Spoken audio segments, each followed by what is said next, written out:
Neil Armstrong's son, Mark, joins me now. It is such an honour to meet you. It really is. It's amazing.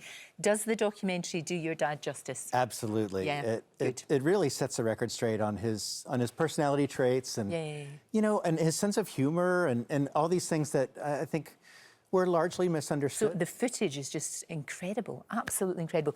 You were 6 years old. Yes. There's your dad going, you know, he's not going to the office, he's going to the moon. And he said, did you have an idea of just how big this was? Did he explain it to you? No, Lorraine, not at all. I mean, I knew what was happening and I understood it, but I didn't understand the danger. And somehow my mother kept that from both my brother and I, which is amazing, really. And I also didn't really understand the historical context, right? That this was the life I grew up in. This is it was your reality. My friends and neighbors, they all, you know, their parents worked for NASA. Maybe not astronauts, but they worked there. And so I really just didn't understand that this wasn't normal. It seemed quite normal to me, and we were all in it together. But watching that, you know, because obviously everybody remembers it. If you were there, I was 10. For me, it was, yeah, that's Dad, and good job, everything's going well, and I was excited. Wow. But I didn't realize how many things could have gone wrong. No, I don't think anybody did, and that's the other brilliant thing about the documentary is you find out just how close it was, and how brave they were, and how clever. Exactly. Your mum's story is fascinating as well. I mean, we saw that more in the movie First Man. Did you like that film, First Man? Claire was absolutely brilliant. I thought it was an amazing film, an extraordinary film, really, and so beautifully done and beautifully shot. Must be so strange though to see yourself, because you were in that as a wee one. That's really odd. It's true, yeah. It's just really strange. But that was extraordinary because she was an amazing woman. Because like you said, she had to keep you guys grounded, for that the right word, but grounded, and she had to sort of protect you a lot. Yeah, and didn't really know, you know, not sheltered us from those dangers, and you get some of that in this new documentary film Armstrong, where they've interviewed my mother, and I think it's well done. I'm happy about it. No, good. I'm really glad. Yeah. You look so like him. I mean, you would expect you to, but you really do. I mean, you could have played your dad in the film. Yeah, you know what? They didn't give me an opportunity. They should have. They absolutely should tell them have. That. Now, look, are we going to boldly go where no person has gone before? And for goodness sake, there's your dad, this amazing pioneer. And of course, with all of the backup, as you said. But that's it. We've never gone any further.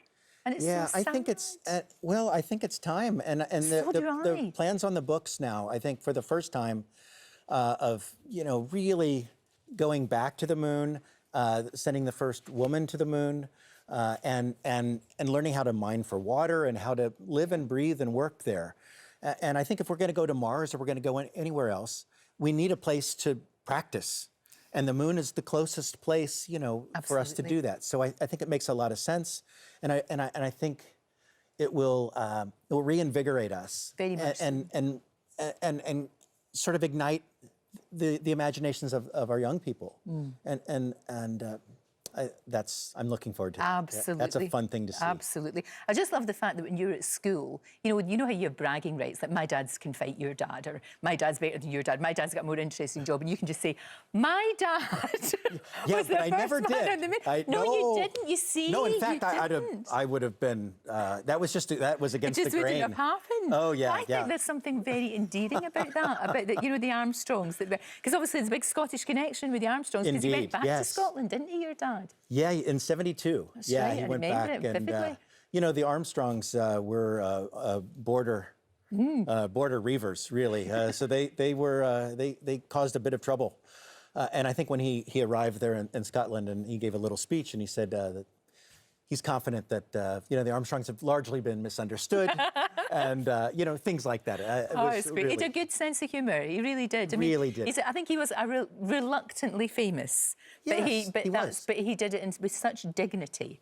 And I think if you get a chance, your viewers get a chance to see this film, this documentary Armstrong, they're going to see that, and they're going to hear people that he worked with and really knew him very, very well talk about those aspects of him, and I think that's that's going to set the record straight. A remarkable man, a remarkable man. Thank you for coming in. I really, really appreciate it. And it is an extraordinary documentary. And one day we'll be back. I mean, look at the view that your dad had. Yes. Isn't that astonishing? That would It change really you forever is. and ever and ever. That was the view he saw of the earth. You know, and this is the view that changes people's opinion about our planet and how we have to take care of it. We're so fragile. Right? Yeah.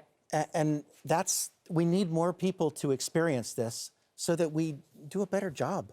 Oh, couldn't agree with you more. Yeah. Thank you. Wise words. And I'll tell you what, there's a special screening of Armstrong in cinemas with a Q&A hosted by Dara O'Brien. That's next Tuesday. And then it's fully released on the 12th of July. Do yourself a favour and go see it.